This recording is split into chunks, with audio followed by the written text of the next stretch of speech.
So yesterday I made a video going over the new weapons that we're getting in Delta Force Season 6, and today's video I wanted to just break down everything that we're getting in terms of new content or new additions or changes that I noticed while playing in the early access build of Season 6 of Delta Force. Now, I didn't really go in operations. I don't play operations a lot, unfortunately, so I probably wouldn't have noticed any changes there, but in Warfare I did notice a lot of things, and obviously there's all the new content that we need to talk about. Now, before starting off the video, I'm not going to talk about any balance changes because that is completely aside from what I want to focus on in today's video. I just want to show everyone all the new things that we have to try out with the new season of Delta Force. So loading into the main menu here, you can see I have Raptor with the trusty lever action, but I want to start by going to the graded part. So as you can see here, there's obviously like a new graded season. There's still the old badges on here with the old rewards, so that wasn't updated yet, but there's a new one that is called Victory Unite. So Victory Unite is a game mode 20v20 that they launched, like, I think it was in the summer, potentially, maybe a little bit before that even, and basically it's supposed to be like a more tactical mode. So I noticed this, that it has its own section for ranked or graded, and it has its own ranked rewards as well as titles. So there's 4 total ranks, so Novice, Vanguard, Veteran, and Dominant, each with their own rewards. Now, I don't know if these are just placeholder rewards or whatever, but this is kind of lame for getting the highest rank in Victory Unite, but I digress. There's also their own titles, which I'll get to in a little bit. Actually, let's go to it right now. So if I click in the bottom here, this is where all the accolades and stuff changed. I think it was last season that they made this change. So if we look at account achievements here,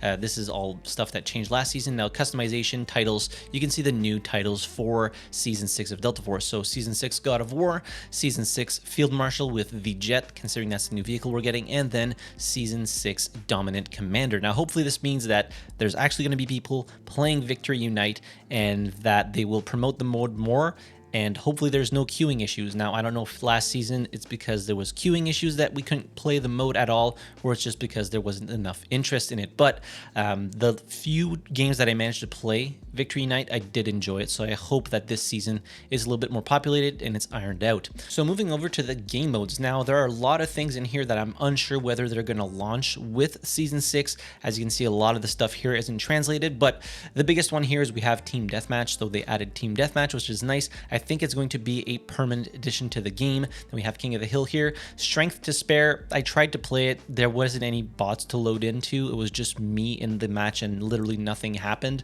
So really unsure, and obviously there's no translation here, which is very unfortunate. Arcade mode, I would imagine you might be able to do some custom rules in here, but again, it's not translated, really don't know. Manhunt, this one's interesting. So it's bolt action sniper rifles only. Unfortunately, when I loaded into this match, it was only myself. There were no bots. So again, these might all just be placeholders and they're not going to come with the new season, or they might be just teasing us or something. Shotgun Storm, so that's like pretty obvious you're playing with shotguns. CAS, so from what I can tell, these might be it might be a playlist for the maps that will have jets included. So we can see Cyclone here, Ascension, and the new Fault map. So from what I can tell here, if we just go view on maps, yeah, these are the 3 maps that I think we're going to have jets, and I don't think there's going to be jets on trench lines or even Trainwreck. I think it's going to be these 3 maps with this new playlist. Fault, so that's a new map. Just queue into that specific playlist if you want to play that map only. And then we have Hill of Iron, and finally Victory Unite, which is currently locked, and it says that you have to reach, I think it's Marshall. Yeah, you have to reach Marshall in the previous Warfare season to be able to play this or something. At least that's what it looks like according to that text. Next, let's go into the collection. So the collection, not a ton has changed here, but there is this new section here that's called Appearance Challenge. So Appearance Challenge, basically you have new skins for every single weapon in the game. So to unlock the new skins, you need to kill 300 enemies with the respective weapon. I think that's the same amount. So no, it's a little bit less for the shotguns. SMGs, it's the same 300. Marksman rifles 200, sniper rifles, imagine 200 as well. That's pretty hefty. And then for sidearms, it's 150 for all the different sidearms. So the point of this is that once you start unlocking these, you have to activate which ones you're working towards. So if we look at here, as you can see, I'm currently working on these. Past seasons were these. So this is the current season, I guess, mastery skin for the specific weapons. And then once you start unlocking those, you can then unlock these. So as it says here, unlock 16 Woodland Rush appearances to enable the Master Challenge. Now, Don't know what the Master Challenge is. It doesn't mention anything here, and it's going to take 4,800 kills, or depending on which weapons you use, some are a little bit less, some are a little bit more. Ballpark it at 4,000 kills to unlock the 16 different Woodland Rush camos to then, or skins, to then be able to work on these challenges. The skins look fantastic. They look like something you'd buy out of the store, so probably giving players a little bit more of a grind to the season. And from what I can tell here, I would imagine we're going to get new mastery skins for each individual season. So going into the firing range here real quick, because I wanted to showcase the new Mandelbrick skin, which is Spectrum Blitz V2.0. It's for the M7. As you can see, very reminiscent of the first Spectrum Blitz skin that we got when the game launched for the M4A1. So all bespoke animations that are unique to this weapon. You have a full animation when you're actually firing the weapon, which is pretty cool. And the animation is actually quite long, and you have like the bullet effects as well, which I'll show you after this animation is done, which is just about to be done here. So flipping the firing mode, and then we're pretty much good. So yeah, as I said, it has nice tracer effects when you're actually shooting the weapon.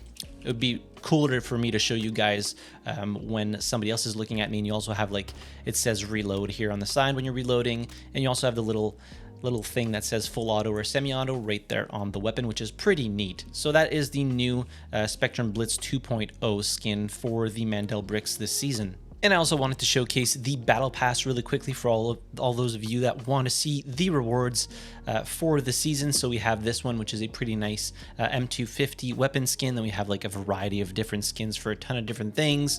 And then you have the Operate at level 15, which is free.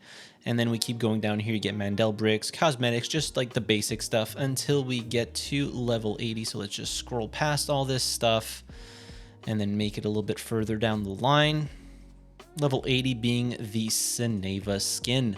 So the skin of the season is Seneva's Knight's Honor. So as you can see here, he is fully gilded, I think is the proper term, in Knight's armor here, which is very cool. I'm not a fan of playing Seneva personally, but I think a lot of people will find this skin very, very cool, albeit a little bit goofy, pretty much the same with the chainsaw, which is kind of out of place, but I guess at the end of the day, it's Delta Force. You know, we have some pretty out there skins anyways.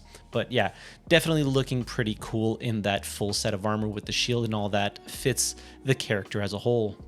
Now, even though I talked about the new weapons yesterday, I wanted to go over them again because potentially not everybody watched that video. So we have the MK47, which is an assault rifle. It's only available to the engineer class, and currently it's not available to unlock. The only reason I can see it here is because I'm in the firing range. So if we go to the modify section here, I'll point out a few new attachments that I noticed. So the FFC double port muzzle brake, this one's going to be unlockable via the armory, and then all of these attachments are already existing in the game. I pointed this one out yesterday, but it is an attachment that's available to the AK class of weapons. And then we have obviously like new attachments specifically for this weapon. So the barrels, the mags, all that stuff. We also have a new rear grip, so the modular AR rear grip. So if you install that, you now have access to rear grip pieces. So you have the AR light grip piece and the AR heavy grip piece. All of these are unlockable via the armory as well. As for stocks, nothing new there. Optic, there is a new optic. So the 1P3 2x4 scope. So this actually used it a little bit, very briefly, and it's an adjustable scope 2x4 weak glint on ADS. So just a new sight to be able to use that adds more variety to what we currently have, which some of them are a little bit too magnified for my personal taste. So this I think is going to fit pretty much right in the middle. And if we look at the stats of the MK47, it does 26 damage per shot with 52 damage to the head, 23 damage to the limbs, and the control, it kicks like an absolute mule, and I'll show you guys right now for those of you that didn't watch the video yesterday. Not controlling the recoil here, you can see it is pretty impressive in terms of recoil, and from what I've been told, this is the Descent version of the MK47, not the Mutant like I said yesterday. But yeah, it is a chunky boy. And then we also have the brand new Marlin lever action rifle, which is my favorite out of the two. So if we just go to modify here, I actually just maxed out the weapon. As you can see here, I built a baby version of it, but yeah, this thing hits like an absolute freight train. So I want to look at the stats first. So 54 damage to the chest, 135 to the head, 54 to all the limbs. Control doesn't really matter. It's a single or semi-auto weapon that you have to, you know, recharge by cocking the handle. I hope I used the proper terms there. Probably not. Handling, you know, all this other stuff doesn't really matter. Looking at the barrels here, which is really interesting. So you have the Marlin Pioneer barrel, which increases the accuracy drastically, and this is the one I opted for, or you have the one that is a little bit longer, and I believe I used both. I think I also used this one as well, but the real attachment that's interesting is the lever. So the Marlin Rhino lever allows you to increase the damage by a significant amount. So as you can see here, you're doing 100 damage up to 30 meters, and 90 damage to the limbs and 190 to the head, which is just insane, but you are lowering the fire rate by 25 RPM and lowering the range. And on the opposite end of the spectrum, you have the Marlin Hummingbird lever, which increases the rate of fire at the cost of headshot damage. So if we look at the damage here, you're doing 102 damage to the head, but it does double the fire rate from the base fire rate. So it's instead of 100 RPM, it's 200 RPM. So both of these options can be used pretty effectively because this one just fires so freaking fast. And then for the stocks, like these are all pretty much new stocks because of the weapon, and we also have a new optic specifically for the Marlin, which is the Marlin sight right here. So the Marlin Watcher Scope, and it actually doesn't even have any negatives, so I think it's going to be a pretty good scope to use on the Marlin lever action rifle. And I just want to show you guys real quick the damage with this freaking thing, which is absolutely insane. And then let's just keep the short barrel on here just to get increased accuracy. You're just decimating people, no problem whatsoever. It is so cool. The animations are nice. And yeah, it's a lever action rifle. What's not to like? And then obviously the new melee weapon of the season is the chainsaw. So if we just look at the animation here, it's a chainsaw. I mean, there's nothing really else to say. It's kind of goofy in the grand scheme of things, but then again, we have some pretty funky skins in Delta Force as well. And unfortunately, you can't just walk around and, you know, activate it like you would with a chainsaw potentially in like Left 4 Dead 2. If you've ever played that game, you really have to swing the chainsaw, and it's a two-shot, two-hit to kill, so pretty much in line with all the other melee weapons that we have in the game. And then of course we have the brand new operator Raptor, who is part of the recon class of operators. So if we just look at the gadgets that he has, so he has the wing cam. It deploys a spy camera on an enemy by targeting them. The camera marks their position at regular intervals. If the enemy is killed, the camera remains in place and continues marking, and after a certain duration, enemies can destroy the camera to expose the deployer's position, which is interesting. So I think this is going to be a lot more useful potentially on operations versus warfare. Then we have the silver wing, so it deploys a manually controlled drone that marks enemies within a 90-meter field of view, which is pretty big, and it can carry and deploy an EMP grenade, which is interesting. So wing cam can be deployed on enemies marked by the drone, and it can also self-destruct, dealing minor damage and also detonating the EMP. Then you also have the EMP grenade, which is the throwable that Raptor has. So it drops an EMP that disables, you know, enemy operator electronics, equipment, electronic attachment. So potentially thermal sites, it might disable that. And the EMP grenade also destroys like respawn beacons and stuff like that. And then finally, his passive is threat detection. So whenever somebody is firing at you, you'll have a threat detection on the side of your screen, or actually aims at you. Sorry, it's not fires at you. So very, very interesting. And I think this is going to be just incredibly good on both operations and warfare. I think it's a very, very strong passive. And moving over to the vehicles, so obviously the new vehicle of the season is the F-45A Fighter. So looking at the modifications you can make, so you can have the 25mm autocannon, the 30mm autocannon, air-to-air, air-to-ground, radar-guided missile, 70mm rocket missile. So I think these are probably just going to be good for infantry. Yeah, it says it right there, both infantry and vehicles. And then you have the decoy flare and the repairs, which are pretty standard for air vehicles. Moving on to the armory here. So as you can see, there's no new sections, but there's a lot of new attachments, and I'll show you guys the AS Val Assassin Premium Barrel in the firing range in a little bit. So you have this one that you can unlock by doing this. You have the modular AR rear grip, the new sight that I mentioned, this one, the FFC double port muzzle brake, the JAD under barrel laser. So unfortunately, there's no picture here.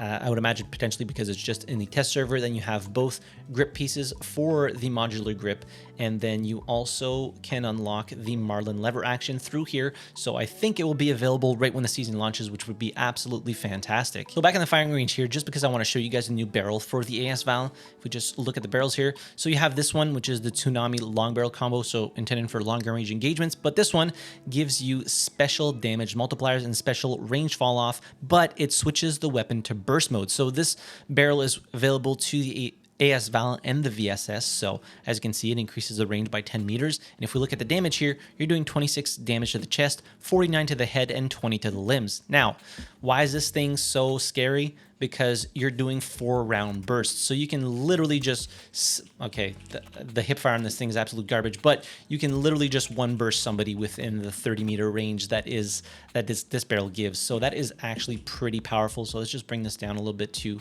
29 meters, and then let's just, okay, I probably hit the legs right there, but yeah, incredibly powerful. If you put a 45-round mag on here, you can probably deal with quite a few enemies, and the barrel looks cool too overall. So just an interesting addition of a new attachment that completely changes how a weapon actually functions is always fun. And looking at the deploy screen here while we're loading into a custom lobby, you can see they kind of changed the layout. So the operators are much better organized in different classes, and it says which one you currently have are being deployed as before you join the match. And then finally, before ending the video, I just wanted to show you guys the fault map, and I'm going to actually fly over it in a jet. So I didn't modify any controls on my jet here, so the controls are inverted, and I'm a shitty flyer anyways. But yeah, this is the new map. Faulted is actually very, very large.